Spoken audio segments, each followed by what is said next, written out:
Madame la ministre, chers collègues, pour répondre à la demande de près de 9 Français sur 10 de vivre chez eux jusqu'au plus tard possible, les mesures proposées par le président Macron lors de son premier quinquennat ne suffisent pas. La Fédération des services à la personne et de proximité estime qu'environ 25 000 aides à domicile vont manquer.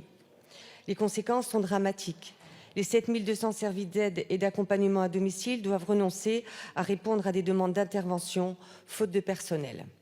Comme d'habitude, ce sont les territoires ruraux qui payent le plus l'incapacité chronique des dirigeants à anticiper sur les besoins en soins et en accompagnement social.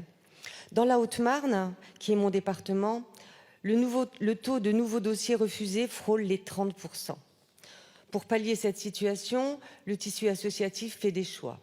Prioriser les demandes d'actes essentiels de la vie quotidienne et grappiller du temps sur le ménage, par exemple.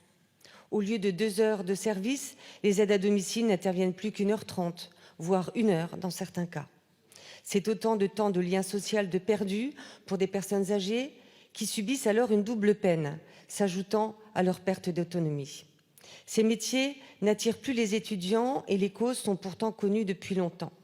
Cela fait plusieurs années que le Rassemblement national alerte sur la nécessité d'adopter une véritable réforme volontariste de notre système éducatif.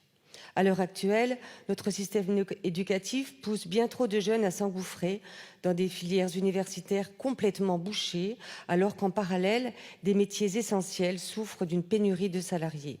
Je pense évidemment au secteur du soin et de l'aide à domicile, mais aussi au secteur du BTP ou de l'agriculture.